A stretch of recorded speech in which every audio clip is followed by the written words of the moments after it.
A young woman runs through the night. Her voice cracks as she begs for her life. A shadow follows, relentless. Her final words are drowned by silence. This is the story of Ella Owensby. A life full of promise, cut short by someone she thought she could trust. But what happened next shocked everyone. Ella Owensby was 27. Bright, warm, and unforgettable to everyone who knew her. She worked at a local design studio, loved volunteering at community events, and dreamed of opening her own art space. The man later accused of ending her life was Steve Clark. On the surface, charming, a familiar face around town. But behind closed doors, shadows were growing. The backdrop, a quiet neighborhood. A place people described as safe. Where doors were left unlocked. Where neighbors waved without suspicion. And yet, in the heart of that peace, something darker was brewing. Before we dive in, if you're new here, we post daily. Subscribe so you never miss a case. Ella Owensby's life looked like it was headed exactly where she wanted it to be. At 27, she had finally begun carving out the future she dreamed of since she was a teenager. She worked at a design studio where clients admired her creativity and colleagues described her as the light in the room. After hours, she poured herself into her sketchbooks, drawings of people, places, and abstract shapes that she hoped one day would fill the walls of her own gallery. Her friends said Ella had a gift for making ordinary days feel extraordinary. A walk through the park turned into an impromptu photo session. A simple dinner became a memory wrapped in laughter. She lived life in color, and everyone around her wanted to bask in that glow. But even with all the brightness she spread, Ella carried quiet worries.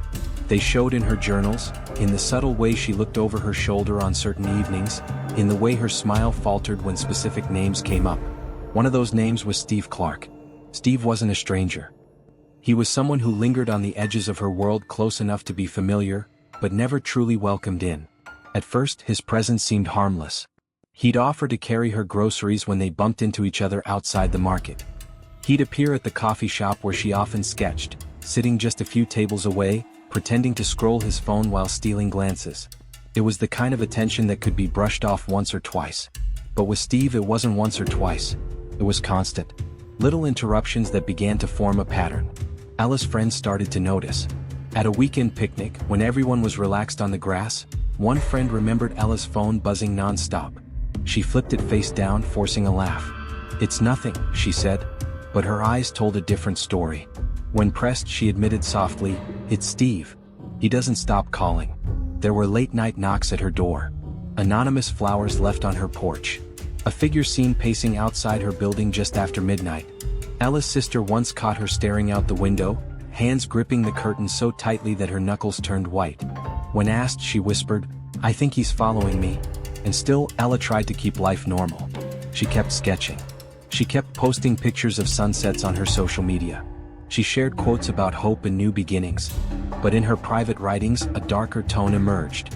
One line in her diary read, "Sometimes I feel like I'm living with eyes on me that I can't escape."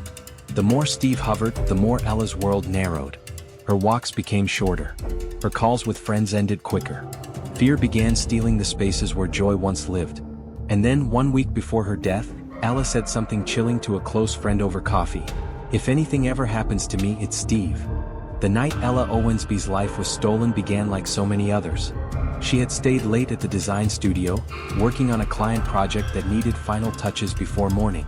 It was almost 10 p.m. when she finally packed up, slipped her sketchbook into her bag and stepped into the cool night air. The streets were quiet, lit only by the faint glow of flickering street lamps and the occasional passing car. She placed her earbuds in, music flowing softly, a small comfort as she walked the familiar path back to her apartment. To neighbors, it was a safe area, the kind of place where doors stayed unlocked and people felt secure. But that night, safety was an illusion. As Ella reached the corner near the alley behind her building, everything changed.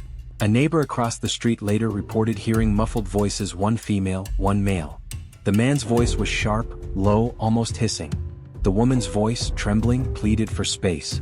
Then came the unmistakable sound of panic, Ella's voice rising into a cry. What followed was chaos compressed into seconds. A scream tore through the night, raw and desperate. Windows lit up as residents rushed to see what was happening. One woman described it as a sound that froze my blood in place. Another thought at first it was a stray cat until the scream cut off abruptly, followed by the sound of hurried footsteps pounding against pavement. Police records later confirmed that the 911 calls began pouring in at 10:17 p.m. Dispatchers reported hearing shouts in the background as frantic neighbors begged for officers to come quickly. When patrol cars arrived minutes later, the scene was quiet again. Too quiet.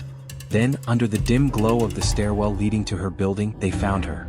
Ella lay collapsed near the steps, her bag tossed a few feet away. Her phone was shattered, the screen cracked and glowing faintly as though it had been thrown or stomped on. Blood trailed down the side of her face, evidence of blunt force trauma. Paramedics fought desperately to revive her, but within minutes, the silence became permanent. The air was heavy, filled with shock and disbelief. This was a neighborhood where people believed things like this didn't happen. Where violence was something you only saw on the news, never outside your own window. Detectives quickly locked down the area. Yellow tape stretched across the alley, cameras flashing as evidence markers dotted the pavement. Neighbors whispered from their porches, clutching blankets around themselves as though protection could be found in cotton. One small detail stood out immediately: surveillance footage from a nearby shop. The grainy video captured a figure in a hood running from the scene moments after Ella's scream. The outline of the shoulders, the stride, familiar enough that investigators felt a chill of recognition. Steve Clark's name was already on their minds. And though he would deny it, though he would claim to be elsewhere, the evidence was about to start pointing directly back to him. The morning after Ella's murder, detectives began piecing together the fragments of a life interrupted. They started with the basics: her last known movements, the witnesses who heard the scream, the grainy footage of a hooded figure sprinting into the shadows. From the start, one name loomed in the background: Steve Clark. Police knew Steve from prior complaints.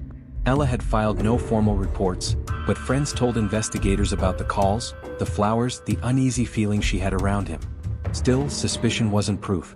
Detectives needed evidence that would hold up in court. The first breakthrough came from phone records. Ella's shattered phone, retrieved from the pavement, revealed unanswered calls from a blocked number just hours before her death. But when traced, those calls linked back to Steve Clark's line. He had tried to hide it with masking apps, but the data trail didn't lie. But then, a complication. A coworker told detectives Ella had mentioned being followed by an unknown man in the week leading up to her death. Someone different from Steve. Someone lurking near her office late at night. Was this another stalker? Could it be the real killer? Investigators chased the lead, pulling surveillance from the street near Ella's workplace. Sure enough, they spotted a car parked in the same spot on 3 different nights.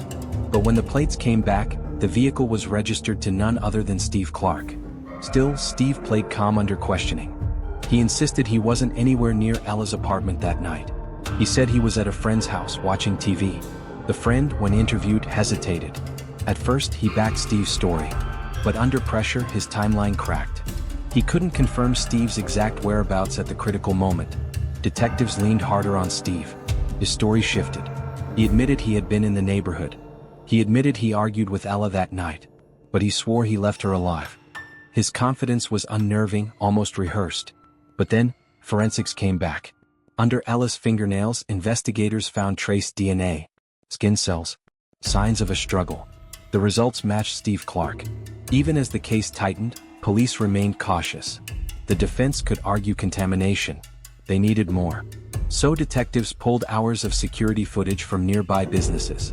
On one tape, timestamped just minutes before Ella's scream, a figure walked quickly toward her street. But up, shoulders hunched. His gait was distinctive, slightly uneven, right leg dragging just a fraction. Steve Clark had the same walk. The final piece came from digital footprints. Steve's phone, which he swore was nowhere near Ella's apartment, pinged off a tower less than 2 blocks away at 10:15 p.m., the exact moment witnesses reported hearing her scream. At that point, the timeline was undeniable. The stalker, the argument, the scream, the flight. The evidence all led to the same name. Steve Clark wasn't just a suspect anymore. He was the prime suspect. And detectives were ready to put handcuffs on him. When detectives finally arrested Steve Clark, the calm mask he had worn for weeks began to crack. At the station, he denied everything. He leaned on the same story. He argued with Ella, yes, but left her alive. He said someone else must have come after. But the evidence told a different story, and prosecutors were confident they had enough to bring the case to trial. The courtroom was packed when proceedings began. Family, friends, reporters all filling the wooden benches, waiting to hear how Ella's story would be told. Her mother clutched a small sketchbook Ella had carried everywhere, its pages now worn soft from her touch. Her sister sat close, whispering prayers under her breath. The prosecution's case unfolded like a puzzle snapping together. They played Ella's voicemail messages where she confessed her fear. They read aloud her diary entry naming Steve. "If anything happens to me, it's Steve." They showed the flowers, the late-night calls, the surveillance footage of his car parked near her apartment again and again. But the most damning piece came from the forensic report. The DNA under Ella's fingernails. The scratches on Steve's arm that he couldn't explain. The cell tower data showing his phone near the scene at the exact moment of her death. Piece by piece, the prosecution painted him not as a man in the wrong place at the wrong time but as an obsessed predator who snapped when he could no longer control his victim. Steve's defense tried to shake that picture. They argued contamination. They said Ella could have scratched him earlier during one of their arguments. They suggested another man had been following her. But every alternate theory collapsed under the weight of hard evidence. Witnesses recalled Ella's growing fear in her final weeks. Friends testified to the countless calls, the shadow of Steve's presence in every corner of her life. A neighbor took the stand to describe the scream that pierced the night. "It's a sound I will never forget," she said, her voice breaking. The jury listened in silence. And when deliberations began, it took only a few hours before they returned with a verdict: guilty of murder. The judge's words were sharp. He called Steve's crime an act of obsession, control, and cowardice. The sentence: life in prison without the possibility of parole. For Ella's family, it was justice, but it was not closure. Nothing could bring her back. Nothing could return the life she should have lived. When the gavel came down, Ella's mother wept. She pressed the sketchbook to her chest as if holding her daughter's heartbeat inside it. Her friends gathered around her, whispering, "She didn't deserve this." Even now, years later, people still write messages on Ella's social media page. Birthdays, anniversaries, notes of love, notes of grief. "We miss you, Ella. You should still be here." Steve Clark's prison walls may hold him forever, but the echo of Ella's absence continues to haunt the lives she touched. Her story ended in violence, but her memory lives on in every sketch, every laugh remembered, every tear shed by those who loved her. And though the case is closed, one truth lingers in the minds of everyone who followed it: sometimes the greatest danger comes not from strangers in the dark, but from the people we already know. Criminal psychologists often describe cases like Steve Clark's as textbook examples of obsessive attachment turned violent. On the surface, Steve appeared ordinary, friendly even. But beneath that surface was a dangerous cocktail of entitlement, control, and rejection sensitivity. The pattern was there from the start. Repeated appearances at places Ella frequented. Excessive phone calls at all hours. Unwanted gifts left at her door. Each action framed by him as care or affection. But in reality, each was an attempt to erase boundaries. Experts call this behavior coercive control, small invasions of privacy and autonomy that escalate when ignored. What's chilling is how easily these behaviors are dismissed in everyday life. Friends might say, "He just likes you too much." Family might call it persistence. But psychologists warn that when someone refuses to respect clear boundaries, it isn't romance, it's obsession. Steve displayed another classic trait: narcissistic injury.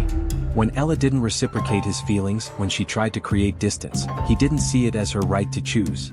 He saw it as humiliation. For individuals with this mindset, rejection doesn't sting, it burns. And that burn festers until it demands action. The escalation is almost always predictable. What begins as surveillance, the watching, the waiting, often turns into direct confrontation. That night, when Steve intercepted Ella near her apartment, the psychological script reached its final act. His sense of control slipped away, and rather than accept her independence, he chose violence. Why? Because for Steve, losing Ella wasn't an option. Psychologists would label this as fatal possessiveness. In his distorted mind, if he couldn't have her attention, no one could. It's also worth noting the denial of responsibility in his behavior after the crime. Even when evidence stacked against him, Steve clung to alternate stories. This too is common. Many perpetrators rewrite reality to avoid guilt, convincing even themselves that they're not to blame. What makes Ella's story even more heartbreaking is how preventable it might have been. The warning signs were all there: stalking, harassment, fear expressed directly by the victim. But like so many cases of intimate violence, those signs weren't taken seriously until it was too late. For viewers, the lesson is chilling but clear. Obsession isn't love, control isn't care, and persistence that ignores boundaries is not devotion, it's danger. Ella Owensby's story is more than just a case file.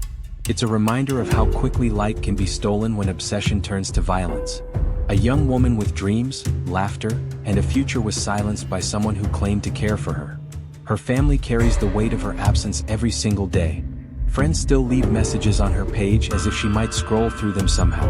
And the rest of us are left to wonder how many other Alice are living in silence right now, too afraid to speak, too afraid not to? This case forces us to ask, what does justice really look like? A life sentence may lock away Steve Clark, but it cannot erase the pain or return what was lost. It cannot draw another sketch from Ella's hand or bring back the smile that once lit up rooms. And that's why telling her story matters. So she isn't forgotten. So the warning signs aren't ignored. So maybe, somewhere, someone watching recognizes the red flags and finds the courage to act before it's too late. If you found this case as haunting as we did, make sure to subscribe and turn on notifications. We post daily and every story matters. Seem to disappear without leaving a single trace. But before you go, I want to hear from you. Do you believe the sentence Steve received was enough? Or should punishments for crimes like this go even further? Leave your thoughts in the comments. Your voice keeps these stories alive.